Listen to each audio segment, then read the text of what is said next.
Have you ever wondered what would happen if you discovered that your entire understanding of spirituality was built on a fundamental misconception? What if the very foundation of how you approach the divine has been keeping you trapped in a cycle of spiritual frustration and disconnection? This isn't just a hypothetical question. It gets to the heart of one of Jesus's most profound yet misunderstood statements. You are gods. When most of us hear these three words from Jesus, we tend to brush past them as merely poetic or metaphorical, perhaps even a bit too mystical or controversial to take literally. But what if this declaration wasn't just symbolic language? What if Jesus was revealing something radical about your true identity that could completely transform your spiritual journey? Has this ever happened to you? You find yourself praying fervently, perhaps during a moment of crisis or deep need, yet feeling as though your words are simply dissipating into the void, as if there's an unbridgeable gap between you and the divine presence you're trying to reach. That sense of separation isn't accidental. It's the result of a spiritual paradigm that has dominated religious thinking for centuries. Most of us have been conditioned to approach our relationship with the divine from a position of fundamental separation. We view ourselves as distant from God, like spiritual orphans desperately trying to get the attention of a powerful but somehow remote parent. We plead, we bargain, we make promises, all operating from the underlying assumption that we exist apart from the divine source we're attempting to connect with. But what you're about to discover in this video might completely reshape how you understand your place in the cosmos. The revolutionary truth behind Jesus's "You are God's" declaration isn't about elevating human ego or making grandiose spiritual claims. It's about recognizing an essential reality about your true nature that has been hidden in plain sight. But before we begin, please hit the like button and let me know where in the world you're watching from today. It's always fascinating seeing who's joining us from around the world. And if you haven't already, make sure to hit that subscribe button and turn on the notification bell so you don't miss any of our future videos. Stay with me until the end of this exploration, because we're going to unpack what happens when you truly awaken to this understanding. This isn't about adopting a new belief system or adding another spiritual concept to your collection. It's about experiencing a fundamental shift in consciousness that changes everything about how you relate to the divine. When you begin to grasp what Jesus really meant with those three powerful words, you'll notice that your prayers transform from desperate pleas into conscious recognition. Your spiritual practice evolves from exhausting effort into natural allowing. The very foundation of your spiritual experience shifts from an ongoing struggle into an effortless unfolding of what has always been true. This paradigm shift challenges the very core of traditional religious thinking, the idea that you must somehow bridge an impossible gap between yourself and the divine. But what if there was never a gap to begin with? What if the spiritual journey isn't about becoming something you're not, but recognizing what has always been true about who you really are? When you look at how Jesus himself approached his connection with the divine, you notice something remarkable that traditional religious teachings often gloss over. Throughout his ministry, Jesus never once approached God from a position of separation or lack. Have you ever noticed that? He never begged, he never pleaded, he never bargained with the divine as if trying to convince a reluctant deity to help him. Instead, Jesus spoke with an unwavering confidence that mystified those around him. This wasn't spiritual arrogance or religious showmanship. It was the natural expression of someone who fully understood his relationship with divine source. Jesus operated from a profound mindset shift, a recognition of an eternal truth that existed before time began. If this message resonated with your spirit, hit subscribe and join our community of seekers exploring these profound spiritual truths together. The hidden truth behind Jesus' approach was his deep understanding that the divine nature isn't something external or separate from us. It's not a distant power we need to reach through spiritual effort, religious rituals, or perfect behavior. This is the revelation that turns our conventional spiritual journey completely upside down. What Jesus was desperately trying to help humanity understand is that your divine nature is your original identity, your true self beneath all the layers of conditioning and false beliefs about separation that have accumulated throughout your life. This isn't just a beautiful spiritual concept. It's a revolutionary understanding about the fundamental nature of reality itself. Behind the scenes of Jesus' teachings was this consistent revelation. You are not a human being trying desperately to connect with God. You are divine life temporarily expressing through human form. The impact of this understanding cannot be overstated. It completely transforms the decisions you make in your spiritual practice and in your everyday life.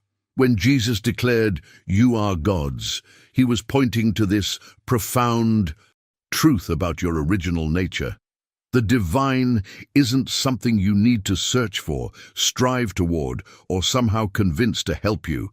It's who you are beneath the surface-level identity that feels separate and limited. This understanding completely reshapes the spiritual journey from one of acquisition to one of revelation, uncovering what has always been true rather than striving to become something you're not. Think about how this mindset transformation might change your approach to prayer. Instead of begging an external power for help, you begin recognizing the divine qualities already present within your true nature. Instead of approaching the divine as a beggar, you approach as a conscious expression of that same divine life. Now, I want to go even deeper into this topic by exploring a powerful metaphor that illuminates this truth in a way that's impossible to forget. Because once you truly grasp what Jesus meant by "you are God's," your entire spiritual journey undergoes a profound transformation. From seeking to finding, from striving to allowing, from separation to recognition of what has always been true. If you're feeling a resonance with this truth deep within you right now, write in the comments, "This awakens something in me." Imagine for a moment what your life would look like if you approached each day, each challenge, each relationship from the consciousness that Jesus had when he declared, "You are God's." This isn't just a minor adjustment to your spiritual practice. It's a complete transformation of consciousness that revolutionizes every aspect of your life. When this understanding truly takes root within you, your prayers undergo a remarkable metamorphosis. They shift from desperate pleas addressed to a distant deity to conscious recognition of what's already present. The entire energy of your spiritual practice evolves from exhausting striving to peaceful allowing. What was once a struggle transforms into a natural, effortless unfolding of your divine nature. Behind the scenes of this transformation is a fundamental shift in how you perceive yourself in relation to the divine. Rather than seeing yourself as a separate entity trying to reach an external God through effort, discipline, or perfect behavior, you begin to recognize your essential oneness with divine source. This revelation completely reshapes the journey from one of achievement to one of awakening. This mindset revolution becomes even clearer when we look at another profound statement Jesus made that perfectly aligns with "You are God's." When he proclaimed, "I and my Father are one," many religious traditions have interpreted this as a special claim unique to Jesus alone, something that set him apart from humanity. But that interpretation misses the revolutionary impact of what Jesus was actually revealing. The hidden truth is that Jesus wasn't making an exclusive claim that applied only to himself. He was unveiling a universal truth about every human being's relationship with divine source. This was never meant to be a special revelation that separated Jesus from humanity, but rather one that invited all of humanity to recognize their true nature.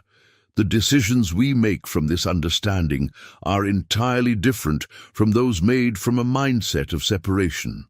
When you recognize that oneness with the divine isn't something you need to achieve through decades of spiritual practice, meditation, or religious devotion, but is instead the very foundation of your existence, everything changes.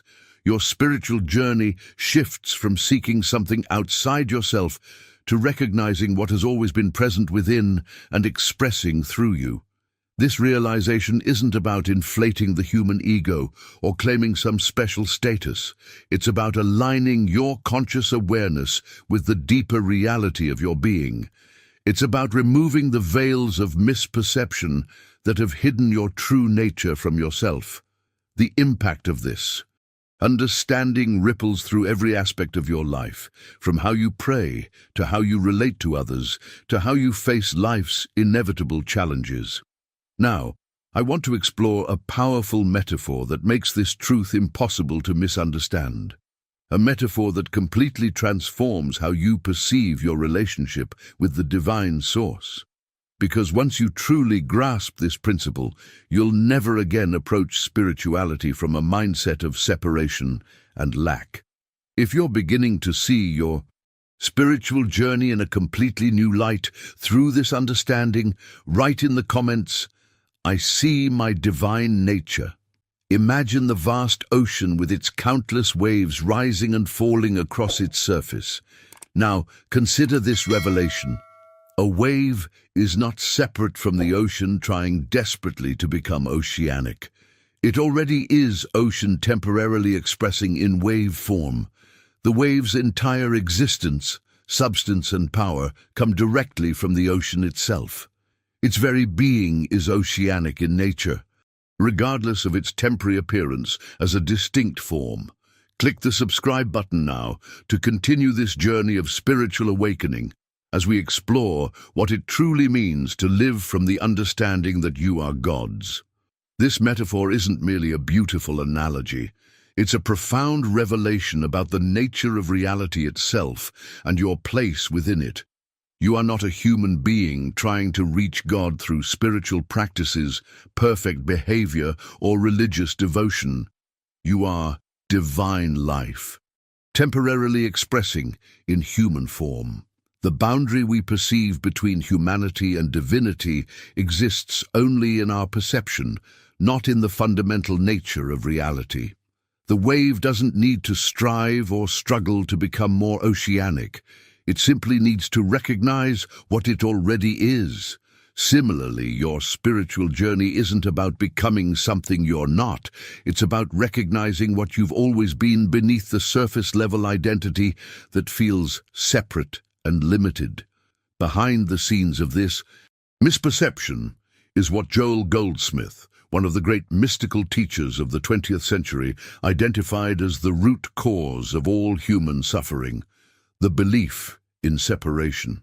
This single misunderstanding creates a mindset that generates endless pain, anxiety, and limitation in our lives. Think about this revelation for a moment. The primary source of our suffering, our sense of lack, our feeling of isolation, all stem from this one misperception that we are somehow separate from our divine source.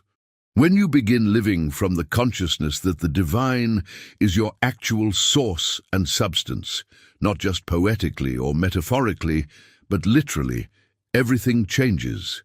The transformation is not just in your thinking, but in your entire experience of life. You stop approaching your spiritual journey from a mindset of scarcity and separation. You stop begging and pleading for what you need, as though addressing some distant deity who might or might not respond.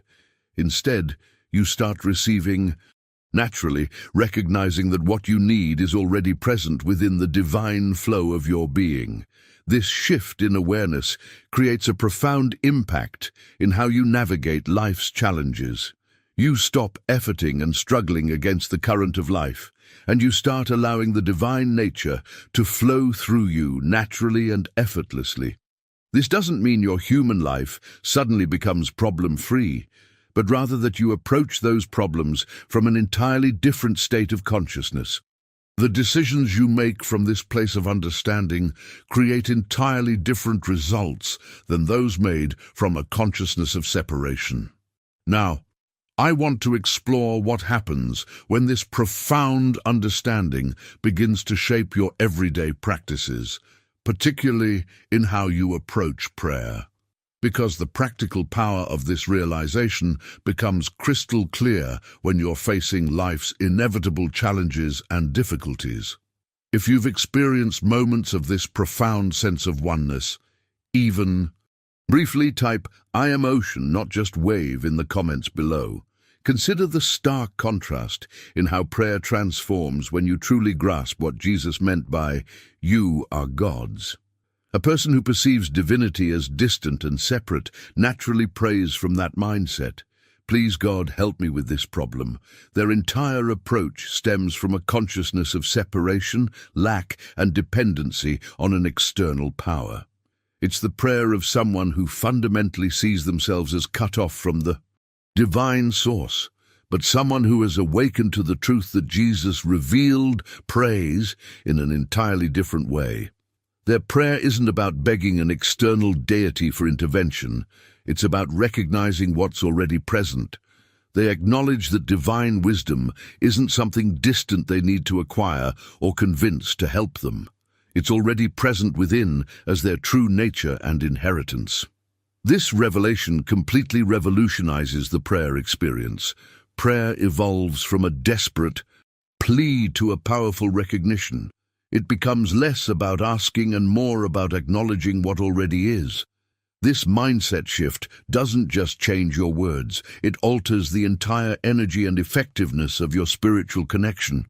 The hidden truth behind Jesus' healing ministry reveals this principle in action. When we examine how Jesus approached healing, we discover something remarkable. He never begged God to intervene from some distant heaven. He never pleaded for divine assistance as though it was separate from him. Instead, he simply acknowledged the divine presence right there in the situation. Jesus recognized a fundamental principle. Where divine presence is acknowledged, wholeness must naturally express. Where divinity flows unobstructed by beliefs in separation, the expression of that divinity is already complete by the very nature of the relationship itself. This wasn't miraculous in the way we typically think. It was the natural manifestation of spiritual law working through someone who fully understood his divine identity. Behind the scenes of every healing Jesus performed was this recognition of divine presence, not as something to be called down from heaven, but as the very substance and reality of the person standing before him. He saw beyond the appearance of disease or limitation to the divine reality that was always present, but obscured by human belief in separation. This journey of revelation isn't about acquiring special powers or becoming superhuman. It's about removing the veils of misperception that have hidden your true nature from yourself. When you begin to grasp what Jesus meant by "you are God's," healing becomes less about fixing something broken and more about revealing the wholeness that was never actually lost. The transformation that occurs when you approach prayer from this understanding is profound. Rather than approaching the divine as a beggar hoping for help, you approach as one who recognizes their inheritance. The energy shifts from desperate pleading to peaceful acknowledgement. The entire experience changes from anxiety to assurance, from uncertainty to recognition. Let me share what makes this understanding so powerful in your everyday experience. Divine resources aren't something you need to hunt down, earn, or convince to come your way. They're your inheritance through the simple fact of relationship. If you've ever experienced a moment where simply shifting your perception transformed a situation without any external change occurring, write "perception is everything" in the comments. Just as a child naturally inherits traits and resources from their parents without having to beg for them, you naturally have access to divine qualities through your essential connection to the source. This principle of divine inheritance transforms our entire understanding of how spiritual resources flow into our lives. For your entire life, you've likely been taught to seek God's help as if you were fundamentally separated from divine supply. This seeking mindset creates an endless spiritual quest, always reaching for something that seems just beyond your grasp. But here's the breakthrough revelation that changes everything about your spiritual journey. Divine wisdom isn't something you need to hunt down, earn through spiritual merit, or convince to come your way. It's your inheritance through the simple fact of relationship. Divine peace isn't a distant quality that might flow to you. Someday, if you're worthy enough, it's already flowing through you right now as your true nature. The same applies to every divine quality: abundance, creativity, love, strength, and intelligence. These aren't external resources you need to somehow acquire. They're already present within your being as your divine inheritance. When this understanding truly takes root in your consciousness, your entire prayer life undergoes a remarkable transformation. It evolves from begging into recognition, from anxious effort into restful knowing, from desperate pleading into peaceful receiving. However, this profound truth requires realistic expectations about how this transformation manifests in your experience. People who embrace this understanding often expect immediate physical results or instant miracles in their circumstances. But here's the crucial insight that prevents disappointment on this journey. This recognition of your divine nature doesn't always produce immediate physical results or instant miracles. What it does produce is an immediate shift in consciousness that then gradually manifests in your outer experience over time. Consider how a seed transforms into a plant. The moment the seed is planted and watered, its transformation begins, but invisibly beneath the surface. For days, sometimes weeks, nothing appears to be happening, but profound changes are occurring at the invisible level before any visible growth appears. Your spiritual awakening follows this same natural pattern. The inner transformation precedes the outer manifestation. Your consciousness shifts first, and then your circumstances begin to reflect that shift. The timeline varies for each person and situation, but the principle remains constant. This understanding helps you avoid the discouragement that comes from expecting instant results, while still maintaining complete faith in the process. This is realistic spirituality, not magical thinking that promises overnight transformation. The journey unfolds naturally, sometimes quickly, sometimes slowly, depending on how deeply ingrained the patterns of separation consciousness have been in your life. But the trajectory is always the same: inner awakening gradually reshaping outer experience. When this revelation becomes your living consciousness rather than just an intellectual concept, you stop operating from fear-based decisions and begin living from divine assurance. Your actions flow from a completely different source, not from the desperate need to get something you lack, but from the overflow of what you already possess in your divine nature. Let me share a powerful practice that helps anchor this recognition in your daily consciousness. Because this journey isn't just theoretical, it's meant to transform how you experience every aspect of your life from the inside out. If you've experienced a situation where inner transformation led to outer changes in your life, type "inner creates outer" in the comments below. Now I want to explore what might be the most profound dimension of understanding Jesus' declaration, "You are God's." The radical recognition that you inherit divine nature, not human limitation. This revelation completely transforms what you believe is your natural state of being. Most of us have been conditioned to accept limitation, lack, struggle, and fear as our default human condition. We've been taught that we must strive and struggle to acquire qualities like peace, wisdom, love, and abundance. We approach these divine qualities as if they're distant treasures that only the spiritually elite might eventually attain after years of devoted practice. But this revolutionary understanding flips that entire paradigm. Peace is not something distant that you must acquire through years of spiritual practice or struggle. It is your inheritance, your natural state as divine expression. Wisdom is not something you fundamentally lack that must be painfully accumulated. It is your birthright flowing naturally from your divine nature. The same applies to every divine quality: abundance, joy, love, creativity, and strength. These aren't external resources you need to somehow convince to enter your experience. They're already flowing through you as your true nature, often obscured by beliefs in separation and limitation. This perspective creates a complete mindset revolution. When this realization becomes your living consciousness rather than just an intellectual concept, you stop operating from fear-based decisions and begin living from divine assurance.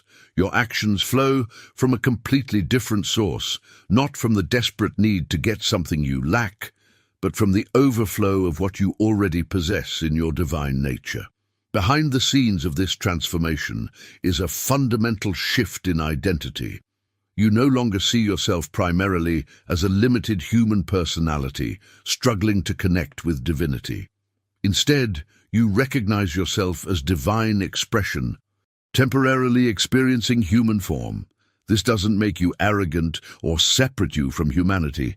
It actually connects you more deeply with all life by recognizing the same divine presence expressing through everyone and everything.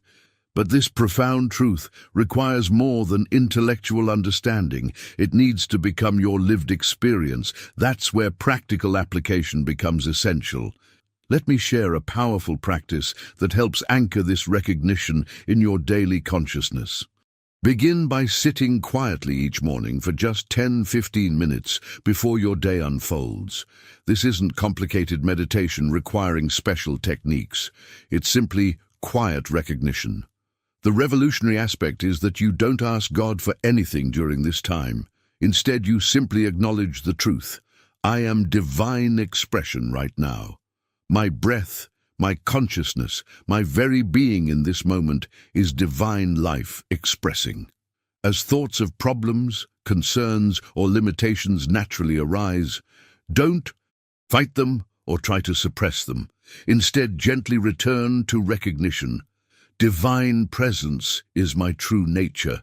Whatever appears as challenge or lack in my human experience, the divine reality of wholeness and abundance is present now as the truth of my being. This practice isn't about creating something new, it's about recognizing what already is. You're not trying to manufacture divine qualities through affirmation or visualization.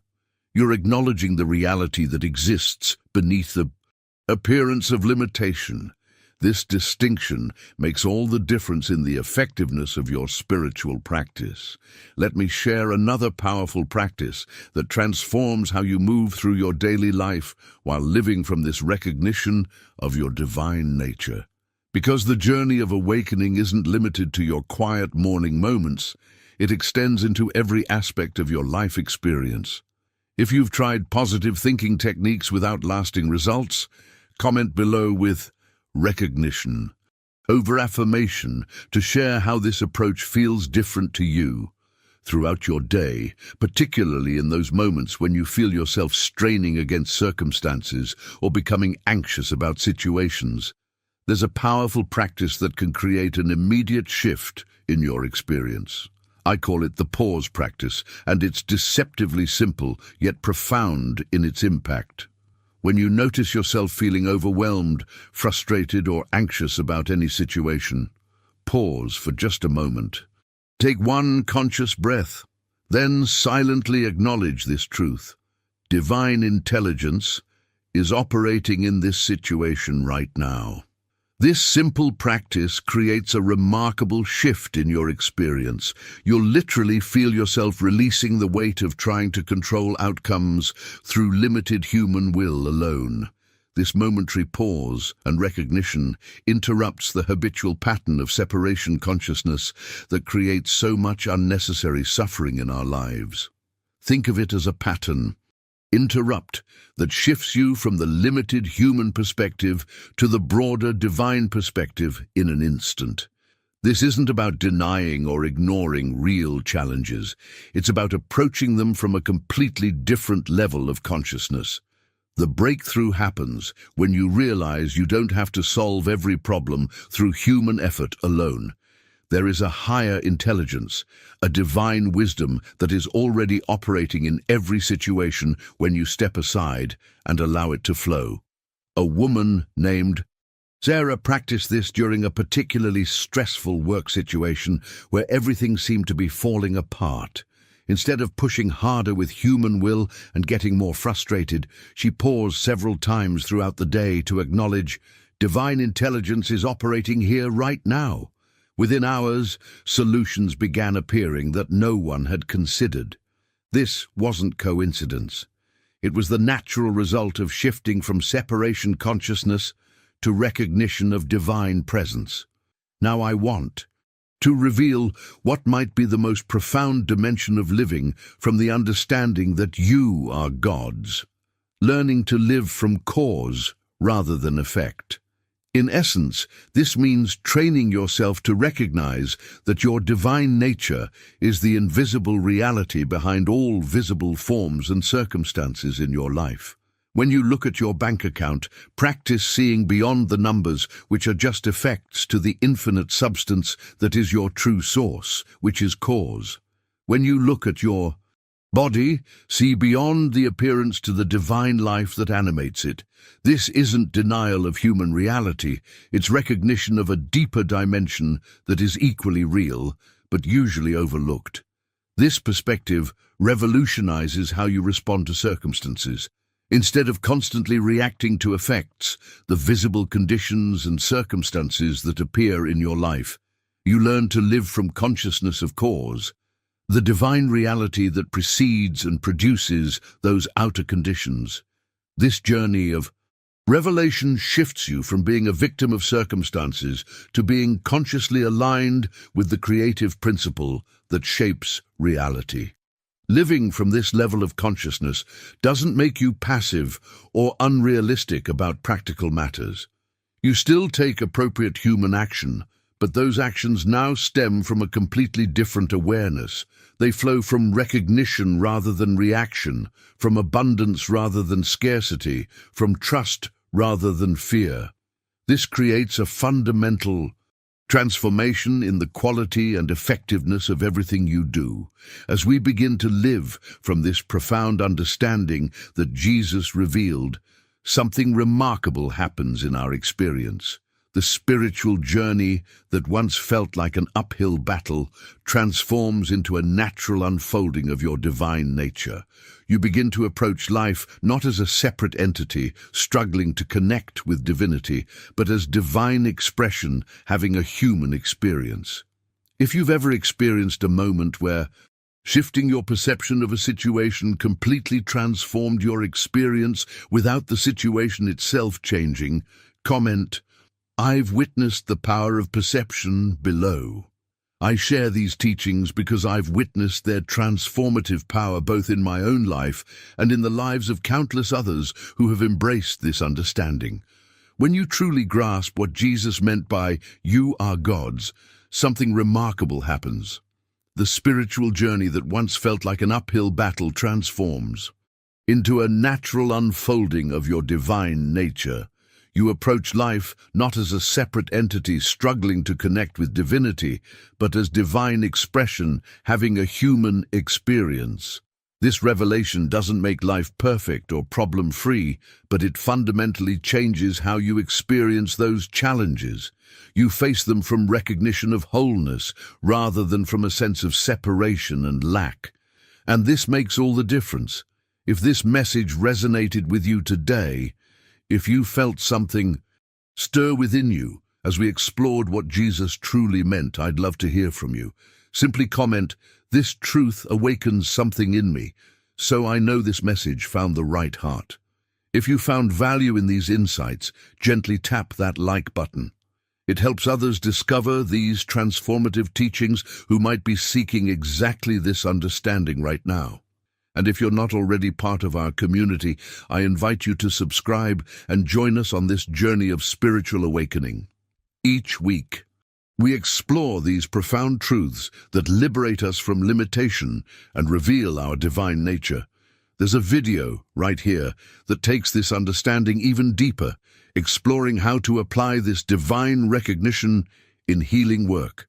Click and continue with me there as we uncover more of what it means to live from the consciousness that you are God's.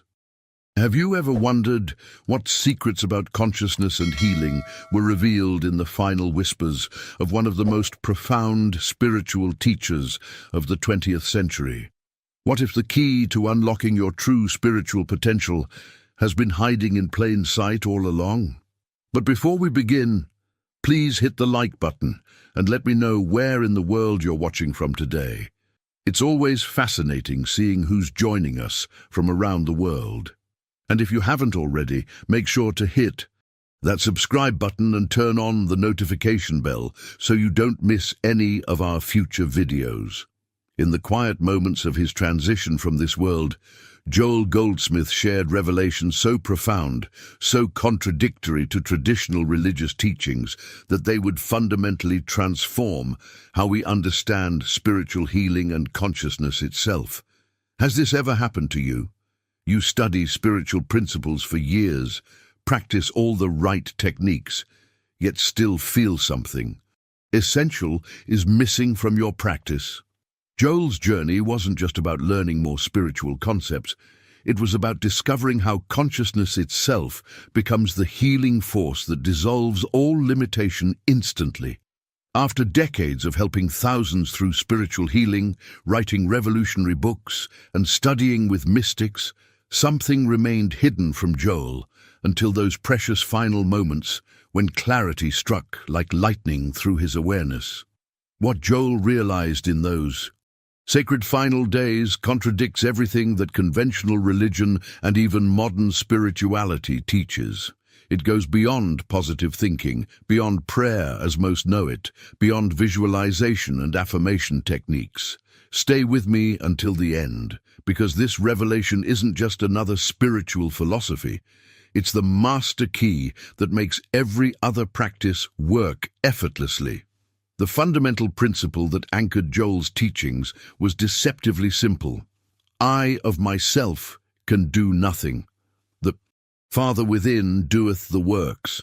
Many spiritual seekers have heard this phrase, nodded in agreement, and then continued struggling with the same problems and limitations.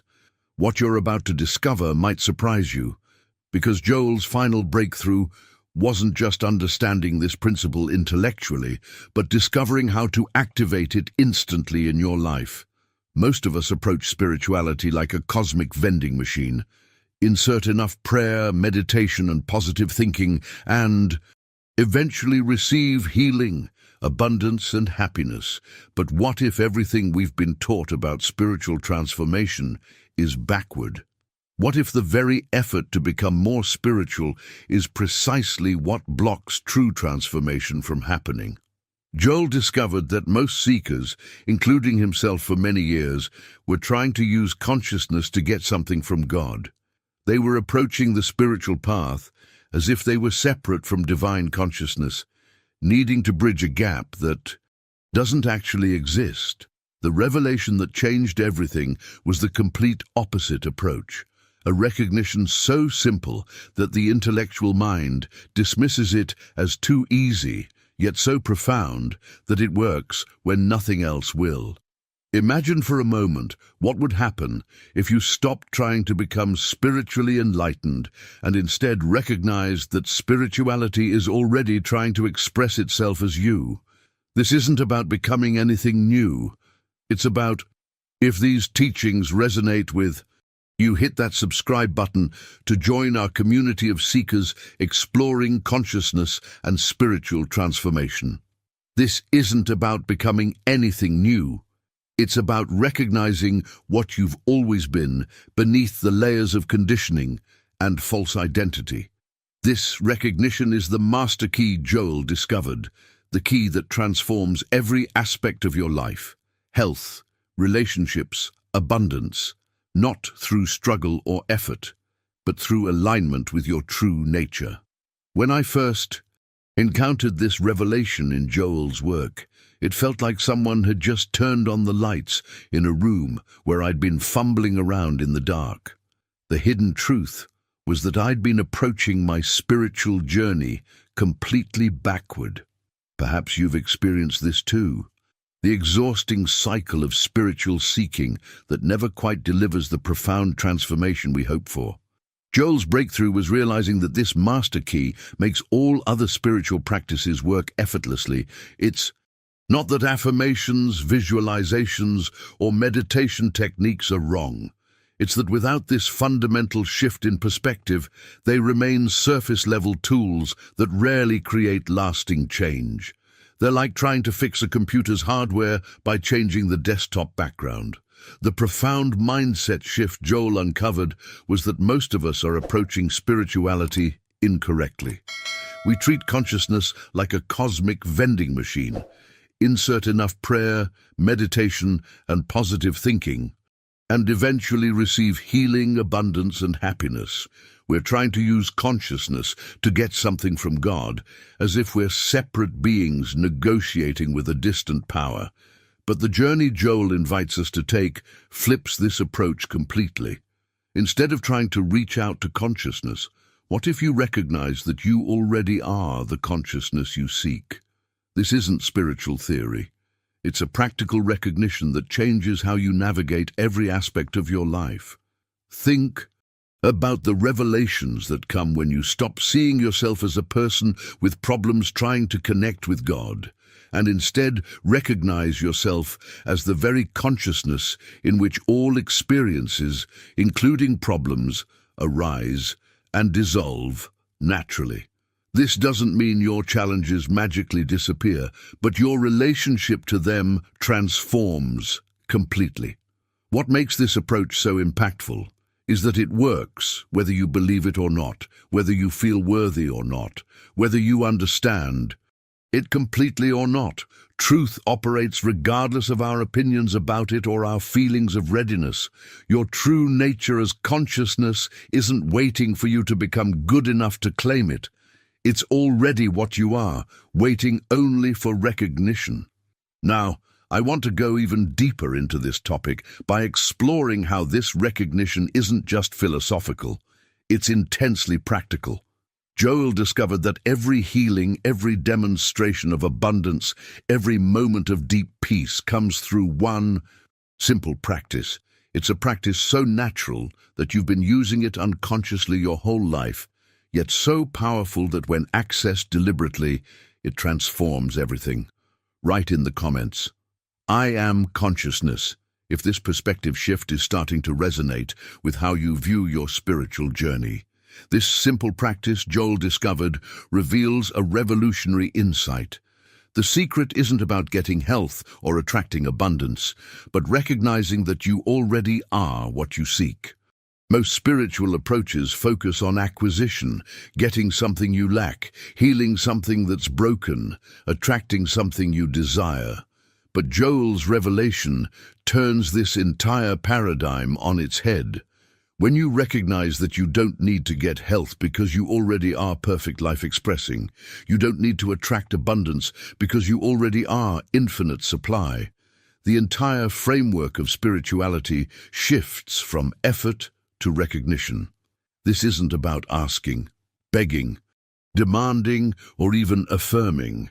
It's about recognizing the I am that has always been present behind every problem, every lack, every fear, waiting patiently to dissolve them all through simple recognition. The breakthrough moment in your journey comes when you realize this isn't intellectual understanding. It's direct recognition of what has always been true about your essential nature. Behind the narrative of limitation is the reality of completeness, waiting only for your acknowledgement. Joel's final wisdom, whispered in what was described as the sacred silence of his transition, contains this master key that unlocks every spiritual mystery you've ever encountered. The revelation is so beautifully simple that most people miss it entirely. Stop trying to be spiritual and recognize that spirituality is trying to be you. The mindset shift here is profound. Most of us spend our lives in pursuit mode, chasing spiritual growth, development, and enlightenment as if these were achievements to be earned through discipline and practice. We approach spirituality like a mountain to be climbed through effort and perseverance. But what if the summit is already where you're standing? This simple recognition aligns you with what you already are. It's not about becoming anything. It's about dropping the pretense that you're anything less than the consciousness in which all experience arises. The technique is so simple that the intellectual mind rejects it as too easy, yet so profound that it works when nothing else will. Behind the scenes of your everyday awareness lies this extraordinary truth. You are not a limited human being trying to become spiritual.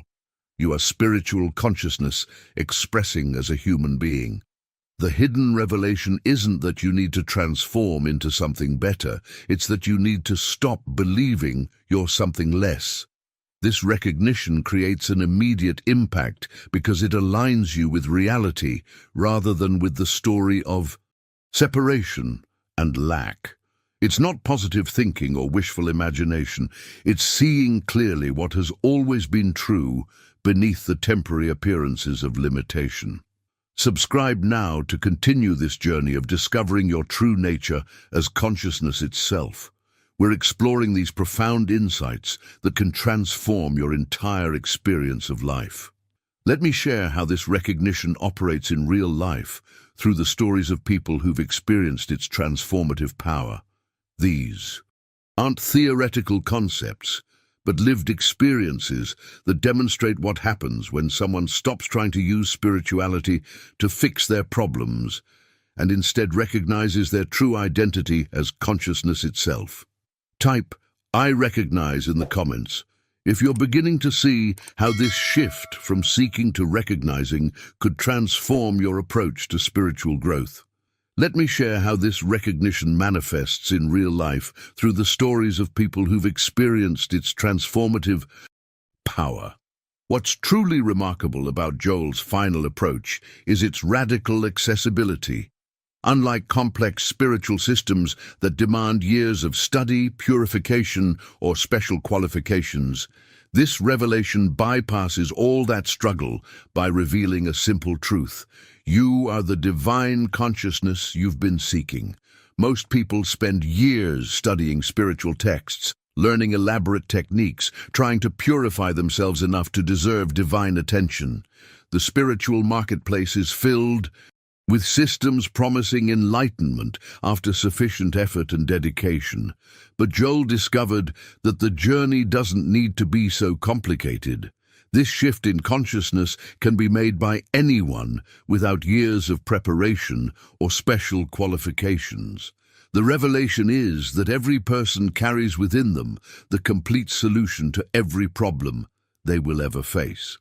Not as potential that might develop someday, but as present reality waiting to be acknowledged through a specific shift in consciousness that anyone can make regardless of their spiritual background. What makes this approach so revolutionary is that it doesn't depend on your level of faith, your spiritual development, or your worthiness. The hidden truth is that consciousness healing operates through recognition of what you already are, not through becoming something you're not yet.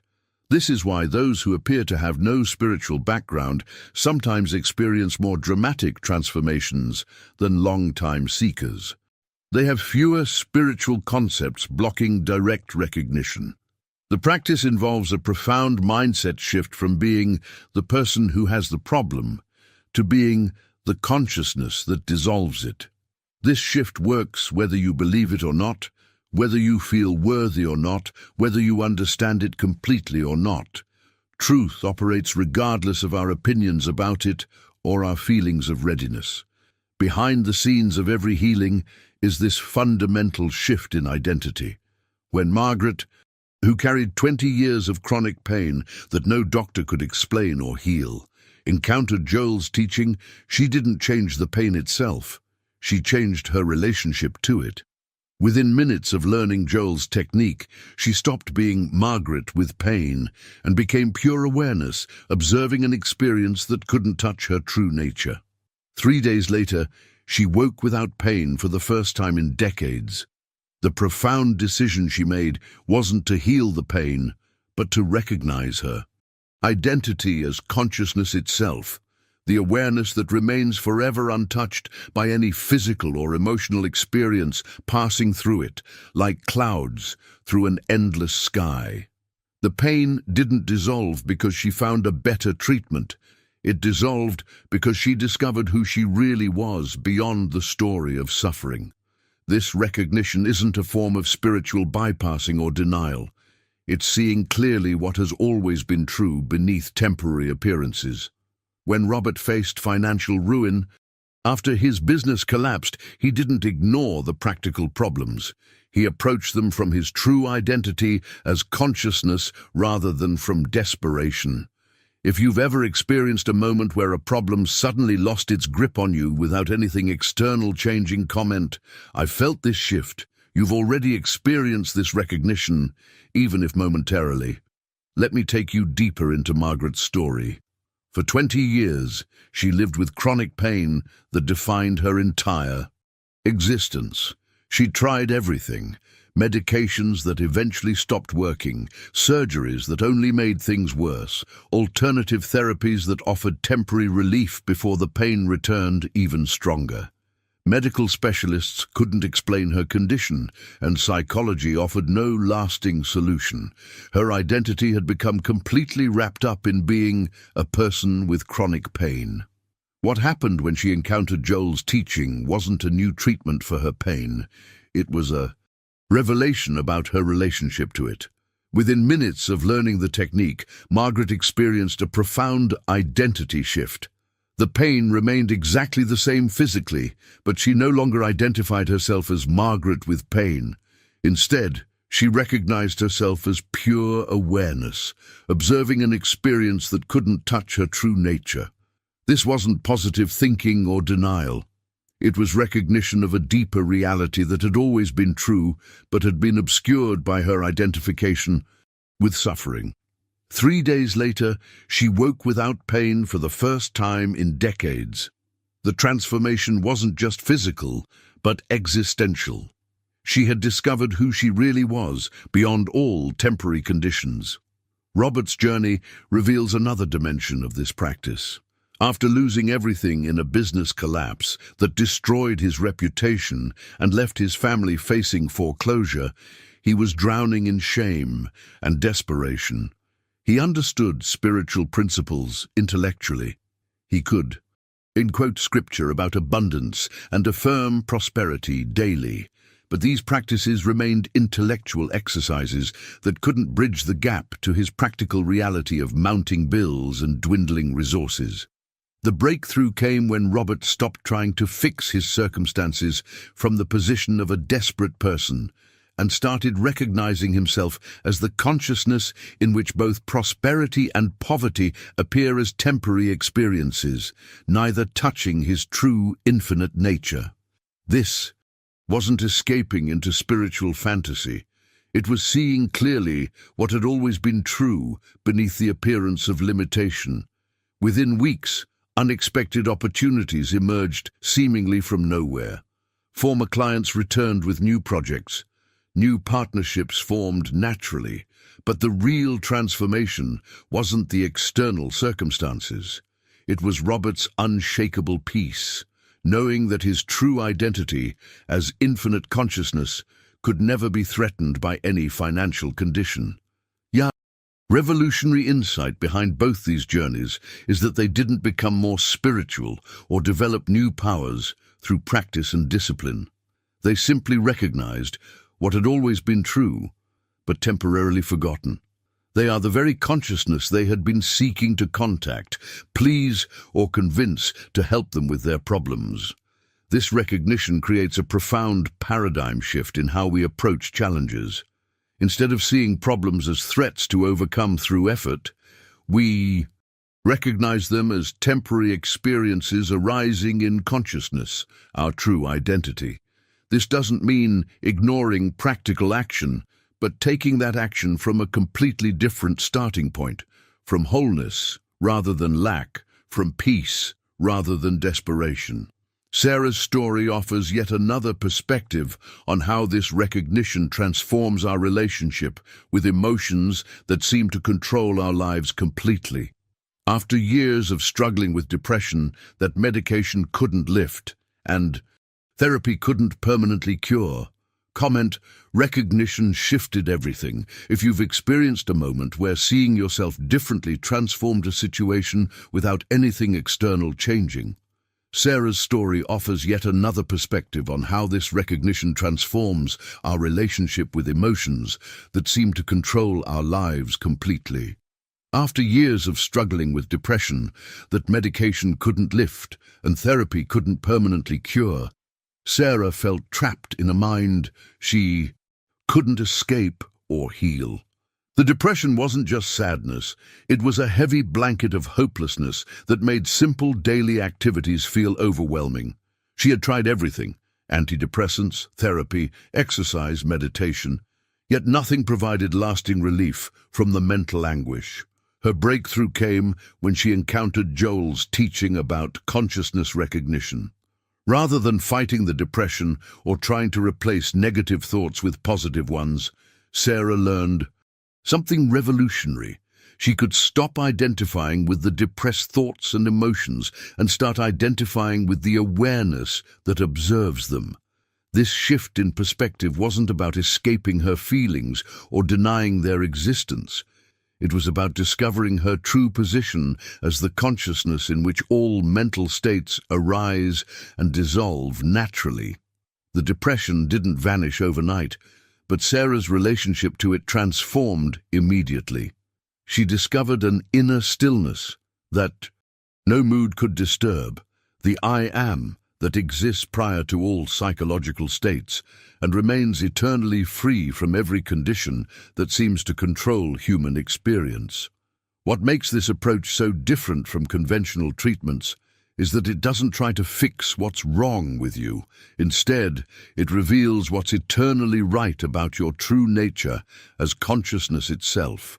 Sarah didn't become someone who manages depression well.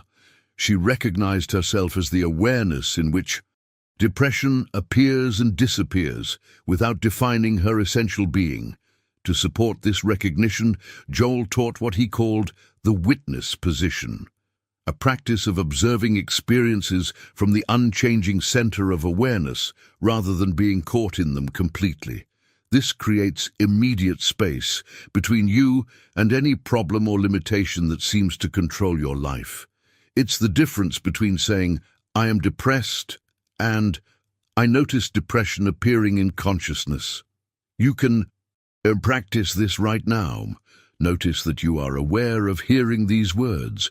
You are not the words themselves, not the thoughts about them, not even the person listening to them, but the awareness in which all of these appear. This awareness is your true identity, infinite, eternal, and inherently free from every temporary condition. The witness position isn't detachment or dissociation from life. It's actually the most intimate connection possible, recognizing yourself as the very consciousness in which all experiences arise, unfold, and dissolve naturally without resistance. From this vantage point, problems don't disappear, but they lose their power to define who you are or limit your sense of possibility. This recognition creates a profound inner freedom that transcends circumstances. You're no longer at the mercy of changing conditions because your identity isn't based on conditions at all. You're the unchanging awareness in which all conditions appear, the canvas rather than the painting, the sky rather than the weather.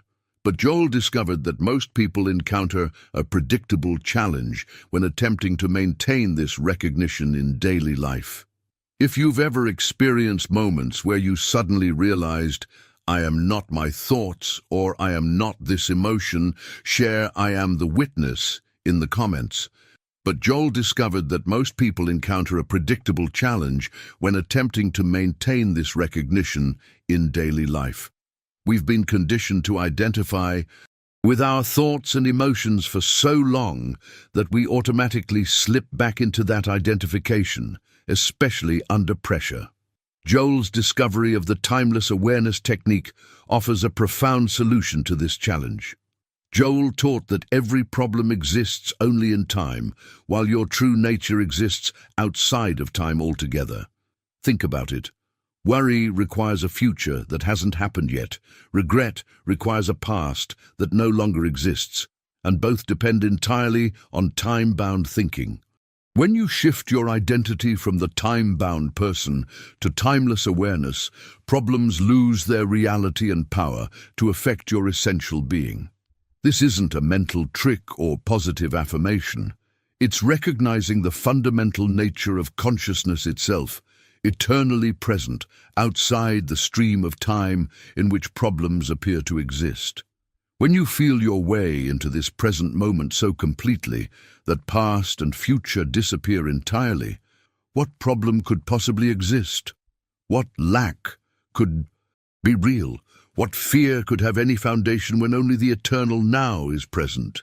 The revolutionary insight is that this timeless awareness isn't something you need to achieve through years of meditation. It's your natural state of being, always available, always perfect, always free from every condition that seems to trouble the time-bound mind. The more you rest in this timeless awareness, the more naturally your life reflects this perfection in practical ways. To deepen this recognition, Joel developed what he called the recognition gratitude approach, a practice that completely transforms our understanding of gratitude itself. Most approaches to gratitude focus on being thankful for what we have or hope to receive in the future. But Joel's approach was radically different, using gratitude not as a feeling or emotion, but as recognition of what already is.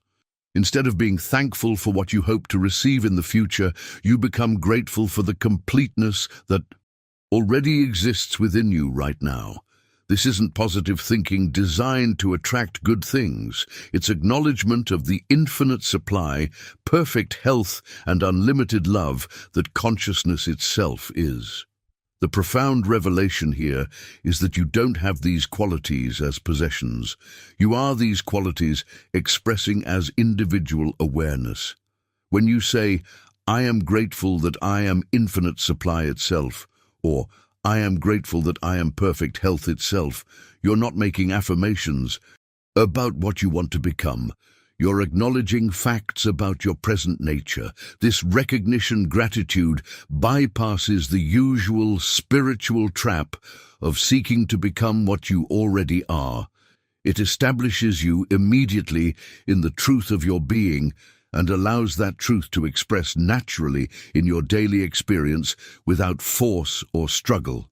The hidden truth is that gratitude isn't about thanking a power outside yourself. It's recognizing the power that you already are. Let me show you how these practices work together to establish you more firmly in the recognition of your true nature as consciousness itself. Write in the comments, timeless now, if you've ever experienced a moment of such complete presence that all your problems temporarily disappeared. Let me show you how these practices work together to establish you more firmly in the recognition of your true nature as consciousness itself. Even with perfect understanding of these principles, most people encounter predictable obstacles that can temporarily derail their practice. Joel faced these same challenges and developed specific insights about working with them that transformed obstacles into opportunities. The first common obstacle is doubt. The mind's insistence that this approach is too simple to work for serious problems like chronic illness, financial ruin, or deep emotional trauma.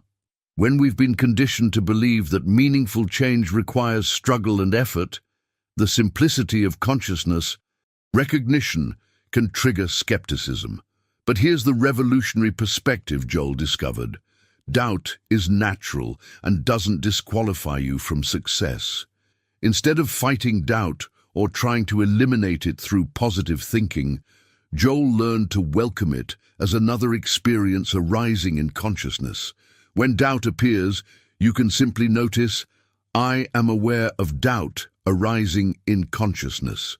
You are not the doubt. You are the consciousness in which doubt appears and disappears naturally like clouds in an endless sky. This insight transforms doubt from an enemy into a signpost, showing you where you're still identified with the person mind rather than resting in your true nature. Another frequent challenge is impatience with external progress. Students often abandon the practice when immediate physical or financial changes don't appear, not realizing that inner transformation always precedes outer demonstration.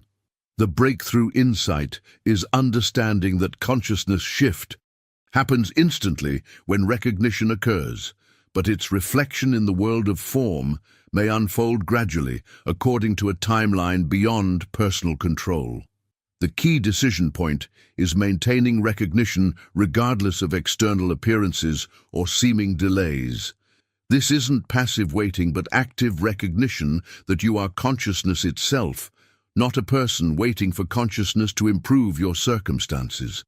From this perspective, you already have everything because you are everything expressed. As individual awareness, perhaps the most persistent obstacle Joel identified is the habit of returning to problem consciousness under pressure. When faced with challenging situations, we automatically revert to identifying with the person who has problems rather than the consciousness that dissolves them. This isn't spiritual failure. It's normal human conditioning. Each return to problem consciousness becomes an opportunity to practice recognition again, deepening your journey toward consistent identification with your true nature. Joel's ultimate realization brings together all aspects of consciousness recognition into a unified understanding that transcends every limitation. He discovered that consciousness is not something you have or use like a tool, but what you are at the deepest level of being.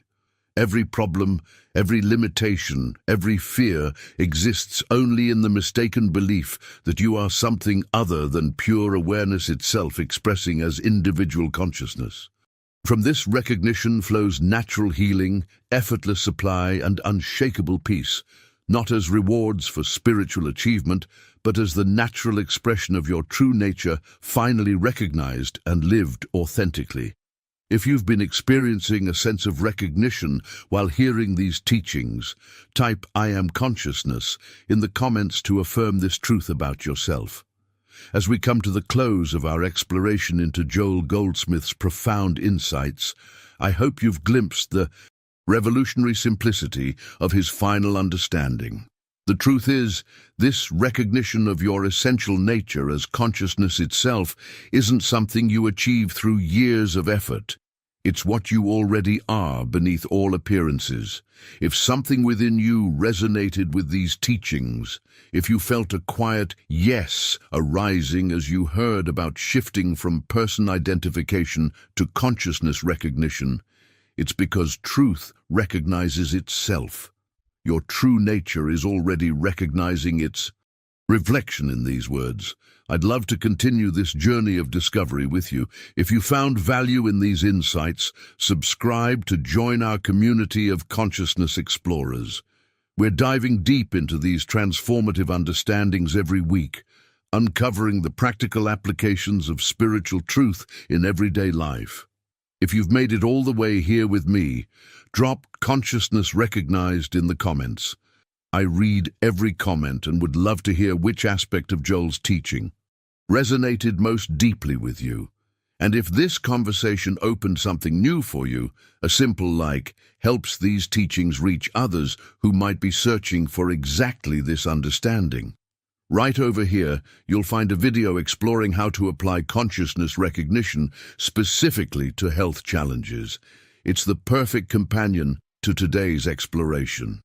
Click on it now, and let's continue this journey together as we discover how recognizing your true nature transforms every aspect of life. Remember, you are not a person trying to become spiritual. You are spiritual consciousness expressing as a human being. That recognition changes everything. For over 2,000 years, Jesus' command to love your enemies has been taught as the ultimate moral test, a divine standard so impossibly high that most of us accept failure before we even begin. We hear those words and immediately feel the weight of inadequacy. How can I possibly love someone who betrayed me? How can I feel compassion for the person who destroyed my family, ruined my career, or caused me unspeakable pain? And so we try, through gritted teeth and forced prayers, to manufacture feelings that simply won't come. We tell ourselves we're supposed to forgive, that it's what good people do, that God expects it of us. But deep down, the resentment remains, sometimes for years, sometimes for decades, eating away at our peace like acid, slowly dissolving metal. What if the person you hate the most is actually your greatest teacher, and the rage you carry toward them is the very thing blocking you from the transformation you've been desperately seeking? Has this ever happened to you? You wake up in the middle of the night, and before you're even fully conscious, their face appears in your mind. The person who wronged you, the one who gets to live rent-free in your thoughts, occupying space in your mental landscape that should belong to joy, creativity, or rest. You've tried everything. You've prayed for the strength to let go. You've read books about forgiveness. You've attended workshops, sought counsel, repeated affirmations. Yet that heavy stone of resentment sits in your chest, unmoved by all your efforts. But before we begin, please hit the like button and let me know where in the world you're watching from today. It's always fascinating seeing who's joining us from around the world. And if you haven't already, make sure to hit that subscribe button and turn on the notification bell so you don't miss any of our future videos. Here's what almost no one tells you about Jesus' teaching on loving enemies. It was never meant to be a moral command at all. Stay with me until the end of this exploration, because what you're about to discover might completely revolutionize not just how you see that person who hurt you, but how you understand your own essential nature. What if Jesus wasn't asking you to force yourself to feel differently? What if he was pointing toward a recognition so profound that once you truly see it, loving your enemies becomes the most natural response in the world, not through moral effort, but through a fundamental shift in how you perceive reality itself? The teaching isn't about suppressing your natural reactions or pretending you feel something you don't. It's about discovering something about consciousness, about identity, about what you and your enemy actually are beneath the surface drama of human conflict. And this discovery, when it moves from intellectual understanding to lived experience, doesn't just transform your relationship with the people who've hurt you. It transforms everything about how you move through the world, how you experience yourself, and what becomes possible when you're no longer carrying that crushing weight of unresolved resentment. What truly changes inside you when you finally grasp why Jesus said these words isn't what you think. The conventional approach to this teaching has been trapping sincere seekers for centuries, and you've probably experienced this trap yourself without even realizing it. Religious tradition tells you that forgiveness is a moral obligation, something you must do because it's right, because God demands it, because your salvation might depend on it. So you stand there, facing the memory of betrayal or the presence of someone who's caused you genuine harm, and you try with everything in you to manufacture feelings of love and compassion. You repeat the words, you go through the motions, you pray for the strength to feel what you think you're supposed to feel. But here's the hidden truth behind why. This never quite works. Every single time you try to force yourself to love an enemy through sheer willpower, you're actually reinforcing the very separation you're trying to overcome. Think about what's happening in that moment. You're confirming that this person is fundamentally other than you, fundamentally opposed to your well-being, fundamentally your enemy. The harder you push yourself to generate love through moral effort, the more you cement the belief that love is absent from the situation and must be artificially created through discipline and religious duty. This is exhausting, and it's why so many people carry guilt about their inability to truly forgive. You think you're failing at a divine command, when in reality, you're simply trying to approach transformation from a level that can never produce genuine change. The mindset you're operating from treats forgiveness as an action you perform, rather than a recognition that emerges when you see clearly. Now, I want to go even deeper into this topic by exploring what Jesus was actually revealing through these words. He wasn't handing you a moral assignment to complete through effort. He was pointing towards something far more revolutionary, a recognition that dissolves the entire concept of enemy at its root. When Jesus said to love your enemies, he was inviting you to see reality the way he saw it, to recognize that the consciousness looking through your eyes and the consciousness looking through your enemies' eyes are not two separate, opposing forces locked in eternal conflict. There is one divine consciousness manifesting through infinite forms, and what you call your enemy is simply this same consciousness temporarily expressing through a wounded, confused, fearful personality. The person who hurt you hasn't become something fundamentally different from what you are. They've simply forgotten their true nature and are acting from that forgetting, from pain, from fear, from patterns inherited through generations of unconsciousness. This recognition changes everything, because love for enemies stops being something you have to manufacture and becomes something that naturally emerges when you see the shared essence beneath conflicting surface expressions. The transformation happens not through forcing yourself to feel differently, but through seeing truly what both you and your enemy actually are beneath the temporary drama of human conflict. If something in this resonates with your own journey, write in the comments. I've been trying to force it. This is the precise point where everything transforms from an impossible moral demand into a natural recognition that changes your entire experience of reality. The Christ consciousness that Jesus embodied, that awareness of unity with the divine, that unshakable peace regardless of external circumstances, was never his exclusive possession.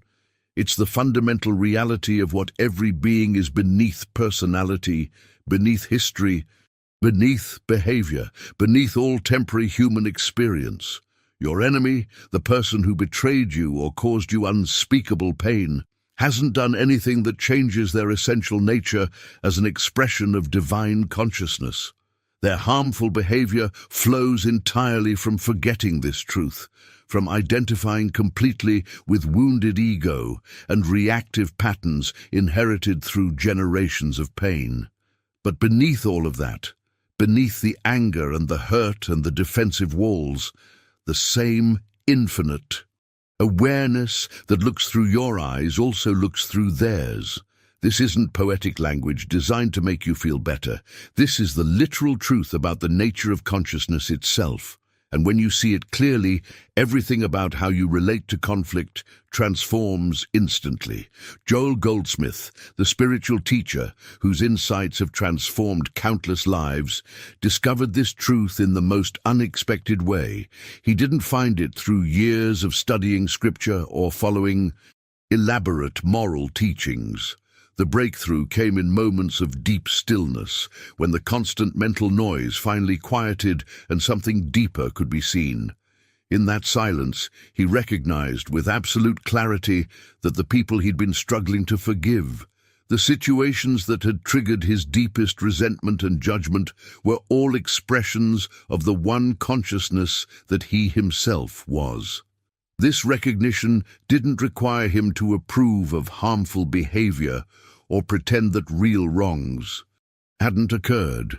The impact of what he saw was far more profound than that. It simply revealed that beneath every surface conflict, beneath every human drama, there was no actual separation at the level of essential identity. The person who had wronged him wasn't fundamentally other, wasn't a separate entity opposed to his well-being. They were consciousness itself, temporarily lost in identification with fear and limitation, acting from wounds they didn't understand, perpetuating patterns they'd inherited without awareness. If what we've explored today resonated with you, I'd be honored to have you subscribe. Hit that button so you don't miss future content that continues building on this recognition.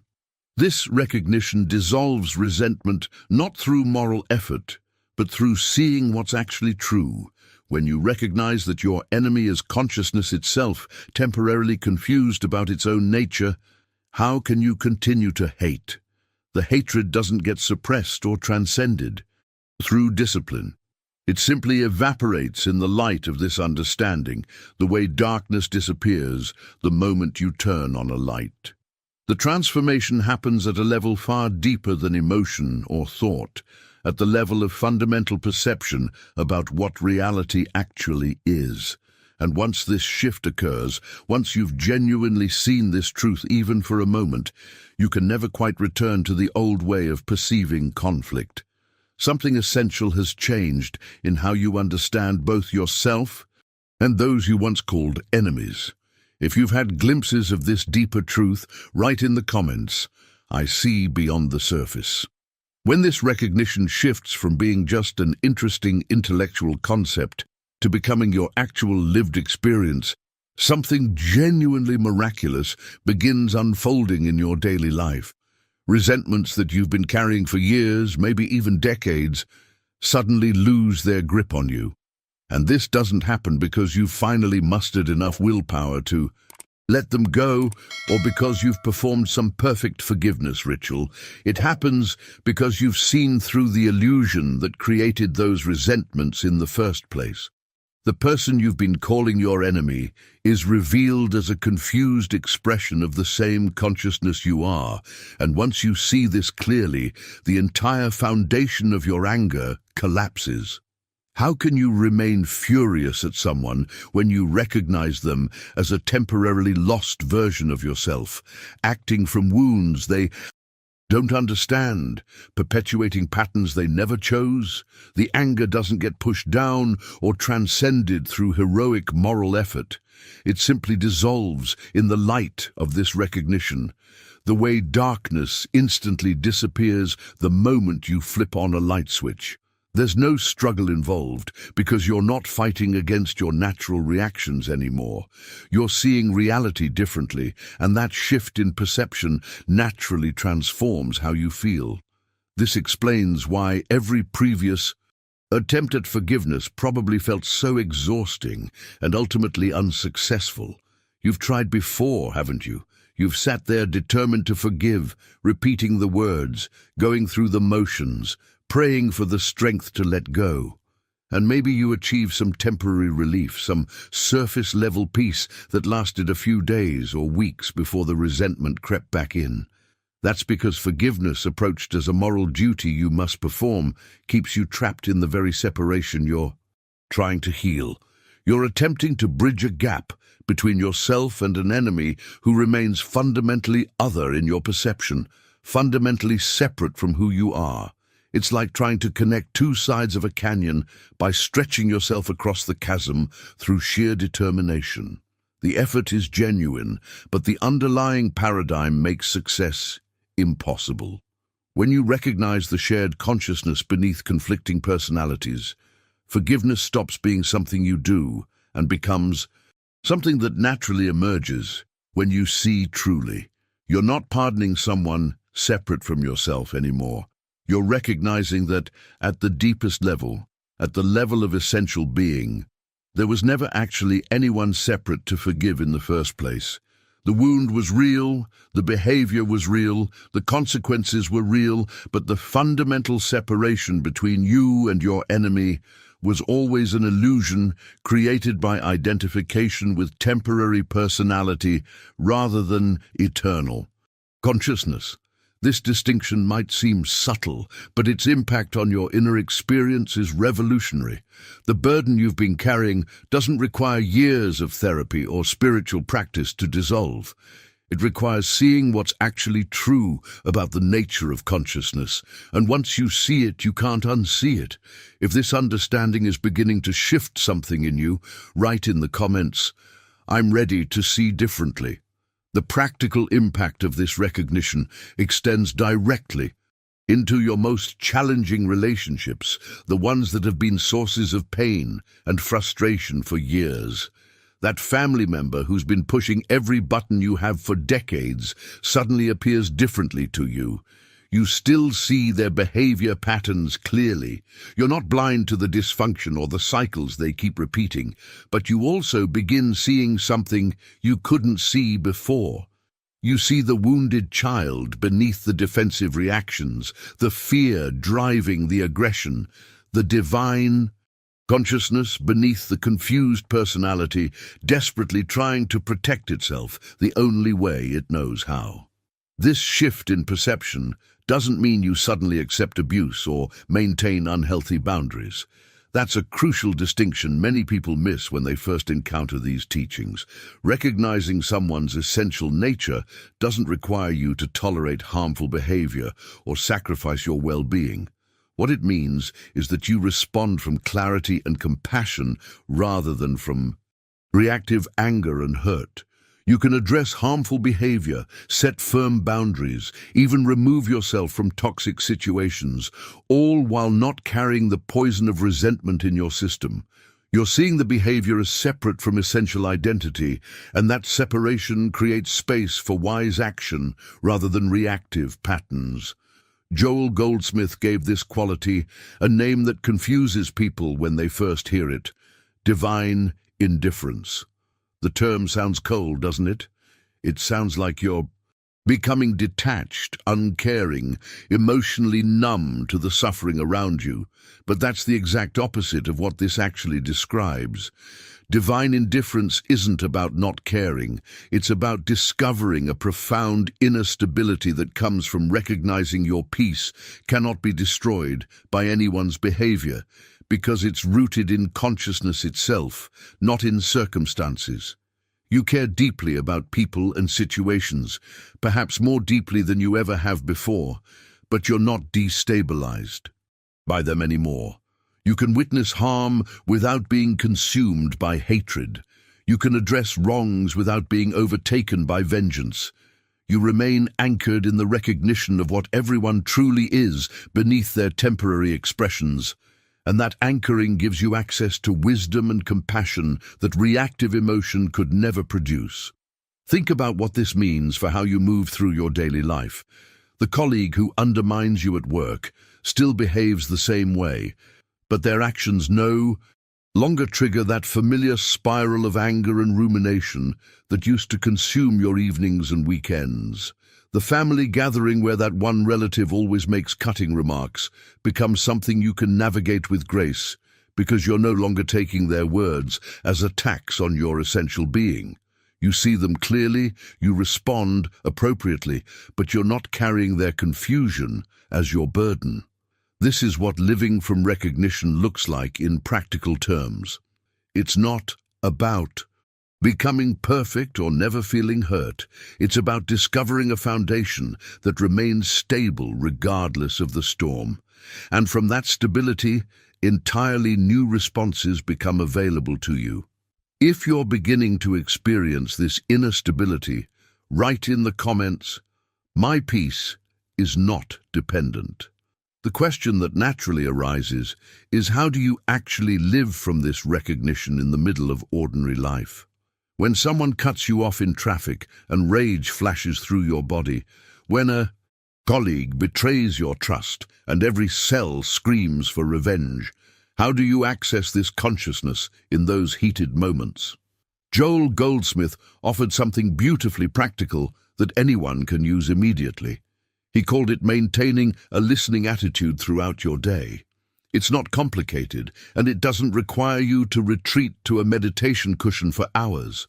When you encounter someone who triggers anger or judgment, you simply pause for just a breath and silently acknowledge this truth. The Christ that I am recognizes the Christ that you are beneath this behavior. You're not trying to manufacture warm feelings toward them or approve of their actions. You're not pretending that what they did is acceptable. You're simply recognizing the truth about their essential nature beneath the surface confusion. This subtle practice, repeated consistently in those triggering moments, gradually shifts your center of gravity from reactive personality to stable consciousness. It's like training a muscle. Each time you pause and make this recognition, you're strengthening your ability to see beyond the surface drama to what's actually true. If this resonated with you, leaving a like helps this message reach others who might be ready for this recognition. Let me share a story that illustrates just how powerful this shift can be when it moves from concept to lived experience. Sarah had been carrying rage toward her father for 30 years. The abuse she'd suffered as a child had shaped every relationship in her adult life, creating patterns of distrust and defensive walls that kept genuine intimacy at a safe distance. She'd done years of therapy, and it had helped her understand the patterns, helped her name what had happened to her, helped her see how the trauma had influenced her decisions. But the anger remained, burning in her chest like a fire that never quite went out. When Sarah first encountered these teachings about recognizing consciousness beneath personality, her initial reaction was dismissal and even anger. How dare anyone suggest she should see her abuser differently? But something beneath her resistance recognized a truth in these words that went beyond moral platitudes.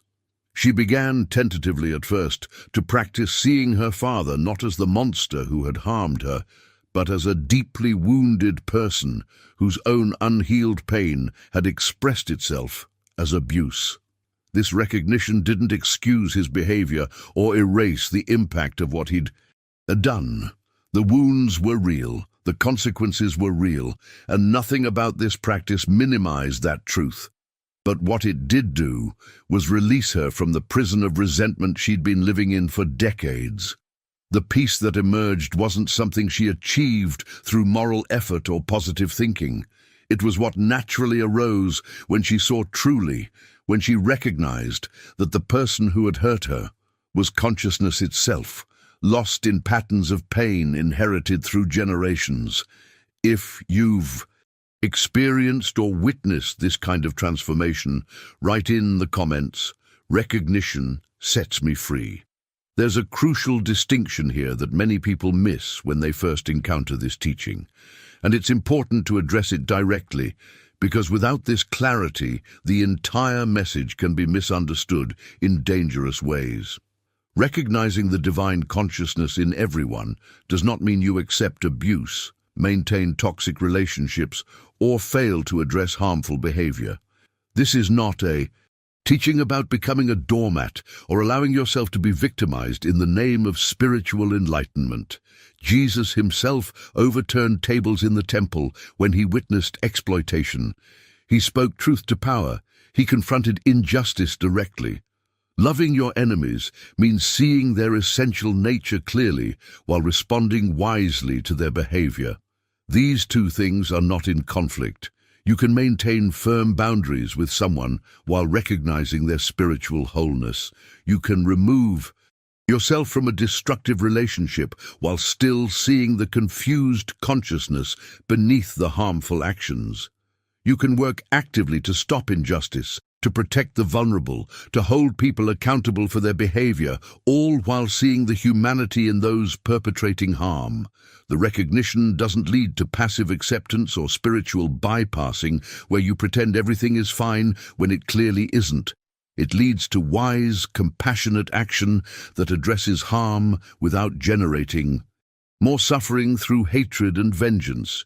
You respond from clarity rather than from reactive emotion, and that clarity often produces far more effective action than rage ever could. When you begin consistently living from this recognition, something remarkable starts happening in the world around you that extends far beyond your personal transformation. People feel something different in your presence, even when they can't articulate exactly what has changed. Your refusal to participate in cycles of judgment and retaliation create space for others to step out of those patterns too. It's as if you're holding open a doorway that others didn't even know existed. You become a presence that silently reminds people of their own essential nature, not through preaching or trying to convince them of anything, but simply through the quality of awareness you're maintaining. This isn't about trying to change people or fix them, which would just be another form of judgment suggesting they're broken and need your help. It's about maintaining awareness of what they truly are beneath their confusion, and that awareness itself creates an atmosphere where their highest qualities can naturally emerge. You're no longer feeding the drama of separation with your reactions. You're not adding fuel to the fire of conflict. You're anchoring something deeper in every interaction, a stability and peace that others can feel, even if they don't understand its source. The impact ripples outward in ways you'll never fully see or measure, touching lives in the hidden corners where genuine transformation happens. If you've noticed this shift in how people respond to your presence, write in the comments, "Others feel the difference." The ultimate transformation that occurs when you truly grasp this teaching isn't what most people expect. It's not that you become better at loving enemies or develop some superhuman capacity for forgiveness. The real shift is far more profound than that. You stop having enemies altogether. Not because everyone around you suddenly starts treating you well, or because conflict magically disappears from your life, but because you've seen through the fundamental illusion that anyone could be opposed to you at the level of essential being. Conflicts still arise in your experience. Disagreements happen, harmful behavior occurs, people still act from confusion and pain, but you're no longer relating to them as enemies, as fundamentally other, as threats to your existence. You're seeing confused expressions of consciousness, wounded personalities acting from pain and fear they don't fully understand, temporary forgetting of essential nature that shows up as harmful behavior. This shift doesn't make you naive or vulnerable to manipulation. It actually makes you more clear, more compassionate, and genuinely free from the suffering that comes from carrying hatred and judgment like heavy stones in your backpack. You can see harmful patterns more clearly because you're not blinded by reactive emotion. You can respond more effectively because you're acting from wisdom rather than from the need to defend a threatened ego. What Jesus was offering in this teaching wasn't a moral burden to carry or an impossible standard designed to make you feel inadequate. It was an invitation to recognize what you actually are beneath personality, beneath emotion, beneath all temporary human experience. When you know yourself as consciousness itself, rather than identifying primarily as a vulnerable personality constantly threatened by others, love for everyone becomes the natural expression of that recognition. Not sentimental emotion or forced affection that you manufacture through effort, but recognition of shared essence beneath all surface differences. This recognition is available to you right now in this moment. It's not something you need to develop through years of spiritual practice or meditation retreats. It's not a state you achieve after accumulating enough moral merit or religious devotion. It's what's already true about you, simply waiting for your awareness to discover it. The Christ consciousness that Jesus embodied, that capacity to love enemies, isn't his exclusive possession locked away in ancient history. It's your fundamental nature right now, and every single person who has ever harmed you or opposed you is that same consciousness temporarily lost in confusion. When you see this clearly, when this recognition becomes your lived reality rather than just an interesting idea, the entire landscape of human relationship transforms before your eyes. What was a battlefield becomes a classroom.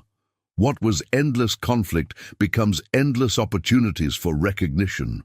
If you're beginning to sense this freedom emerging in your own experience, write in the comments, "I have no enemies." If you've made it this far in our conversation, I want to acknowledge something significant. You're not here by accident. There's a reason this message found you at this particular moment in your journey. The recognition we've been exploring together isn't just interesting spiritual philosophy to add to your collection of ideas. It's pointing toward the deepest truth about what you are. And something within you already knows this. That's why you're still here, still listening, still allowing these words to resonate with whatever is awakening in your awareness. I create content like this every week, diving into these transformative principles that have the power to completely reconfigure how you experience life and relationships. If what we've explored today resonated with you, if something shifted in your understanding, I'd be honored to have you join this community of people who are waking up to their true nature. Hit that subscribe button so you don't miss future explorations that continue building on what we've discovered together today. And here's how I'll know you made it all the way through. Write in the comments, "This message found me." When I see that, I'll know you received what was meant for you in this moment. Your comment also helps this video reach others who might be ready for this recognition, creating ripples that extend far beyond what we can see. If you found value in this perspective, leaving a like helps tremendously. It's a simple way of saying this matters, and it ensures that others who need to hear this will find their way here exactly when they're ready. There's a video right here that takes this understanding even deeper into practical application. It explores how consciousness transforms not just conflict, but every dimension of your daily experience. Click and continue with me over there. I think you'll find it's the perfect next step on this journey we're taking together. The consciousness that you are has always been whole. I'm simply grateful to walk alongside you as you remember what you've always known.